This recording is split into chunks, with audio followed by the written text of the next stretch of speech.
Okay, we are here with Coach Andrea Gaston from USC Women's Golf. How you doing, Coach? Doing great, Nick. How about yourself?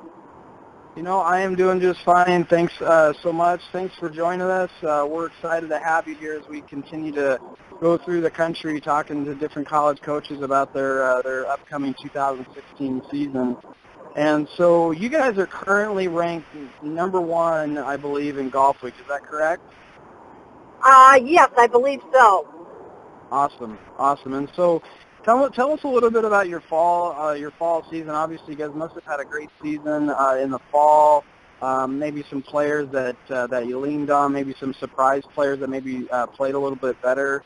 And ultimately, I mean, you guys had to have played to at least your expectation, maybe even a little above your expectations as a coach. I'm excited. I really think we got off to a great start at the Annika last fall in September. We had an incoming freshman, Robin Reed, from Redondo Beach, and I think putting her in a group of greats really had her step up her game. I don't think she realized how shot 10 under, but our Karen Chung, who's having a fabulous year, her first 4 outings, came in on the last hole and sunk about 100. I think it was about 189-yard shot in the rain for Eagle to win by 2 and shoot 12 under. So wow. We shot 36 under. Yeah, we shot 36 under as a team, and it was an unbelievable showing. And I just felt like we added a lot of depth to our team. Tiffany Chan from Hong Kong, she joined us as a junior transfer, and she's also a world-class player as far as I'm concerned. So it was a great start, and obviously we closed it out with the Eastlake Cup, and I really felt like this was a great showing to, kind of kick off our spring, and hopefully we can continue where we left off. Yeah, absolutely. Now, you have won 3 national titles, I believe, at USC in your time. How is this team kind of compared to maybe those 3 teams? Do you think they're similar but different maybe, or maybe not the same at all? You know what? Each of them has different characteristics. I mean, I've had some very international teams in 03 and 08. Interestingly, our NC2A championships are all 5 years apart. I wish that weren't the case because we've had a lot of close calls. But this team is, even different. But I still really feel like we've got players who can shoot some great scores. And one of the similarities I would have to say with the 3 championships was all 5 players showed up and contributed at least 2 scores to our 72-hole total. So that showed a lot of balance, depth, and, you don't always have it. I think that's probably one of the most difficult things to do is to have the depth and not have one player maybe facing challenges and in a slump. And everybody just seems to step up and look forward to the opportunity. So right. I think this team has the same potential because I think each one of them could play #1 and they could win a tournament. So it's going to be interesting to see what happens. Well, that kind of leads us into our next question. So I think you have 10 young ladies on your team. They're from all over. Obviously, you got a hand, 5 or 6 of them are from, from the state of California.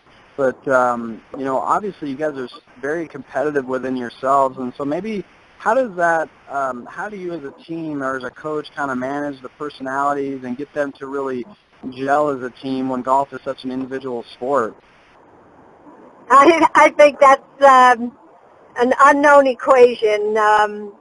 Certainly I, find that they have to create the environment. They are still competitive. I think they can bring out the best in each other when they get out to play. Girls tend to be more casual about practices than men. I think when you put the guys out there, they love to compete, and even when they're playing together. And with girls, I think sometimes you have to create it. But this group seems to do some of that. They seem to get along. I think they know how good they are, so they're excited about what we can do as a team. all in all, you got to respect differences, because each player is different, but, you can agree to disagree and, still respect each other. And I think they're doing that. I think they still have fun together. But no doubt, when you got over, 7, 8 players on the team or more than that, every one of them wants to be in that top 5, and they know that it takes a lot to get there. And so that's just something, you have to deal with when the time comes if there's disappointment for a player who doesn't make it. Sure. Well, going into, as a golf coach at the collegiate level, a lot of the players seem to have their own swing instructors. What's kind of your quick philosophy on that? Do you consider yourself a swing instructor when you need to be, or maybe just kind of stay away from it unless you're asked, or obviously you're a manager, of course, and make sure, hey, the bus leaves at 8, make sure you're on the bus at 8, and et cetera. But as far as swing instruction and whatnot, how much do you typically get involved with that? Each of us, my associate head coach, Justin Silverstein, has probably more knowledge of the swing and is really a student of the swing. His dad is a PGA pro, and so he kind of grew up in that environment. And I really think that it's, I think each person on our staff brings their own expertise, and I kind of look at it now as, you oversee the whole for me, I oversee the whole program, and there's, it's just getting tougher and tougher every year, with all the requirements, the NC2A, and all the paperwork. Well, maybe not paperwork, all the things you got to track, and there's so many different parts of coaching that you can't be the master of all of it. And I've always been one who likes to call on talent and bring out the strengths in each of our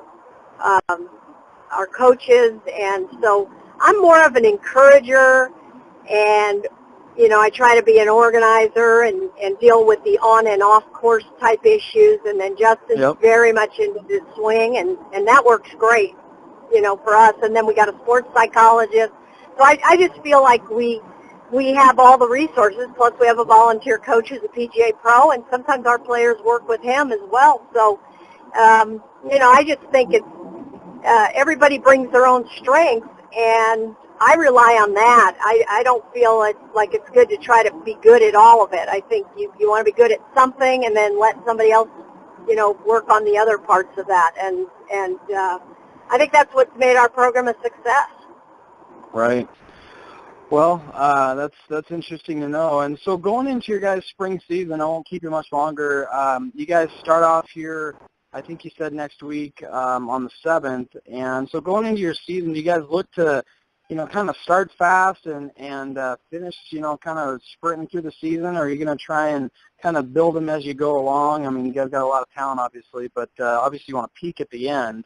But kind of what's your expectations for? Yeah, blocked by some mountains there, and it just cut off. So hopefully you heard my last answer before your next question. Yeah, well, my last question, no problem. My last question was going into the spring, kind of looking at your spring schedule. Are you guys looking to start fast? I mean, obviously you always want to play well, but do you feel like, you're going to ramp up as the season goes, or kind of get after it right away? I always love to get off to a great start at the Northrop Grumman. It's a tournament in our backyard, and I love Palos Verdes. It's one of our practice courses, and I think it's a very difficult course, so it really lets us know how good we are, or maybe what we need to work on, because it's very challenging, very hilly golf course, and we've only won it a handful of times, so. I don't let it define our season, but I definitely like to see us get started. I mean, kids are coming off the break, and some practice more than others. So, we get a pulse on where we are, and then get back to work from there. And I think once we get into our second and third tournament of the season, that's when we really got to start ramping up and start figuring out who our top players are, and work on the things that maybe are hurting us a little bit to try to get better. Mm-hmm.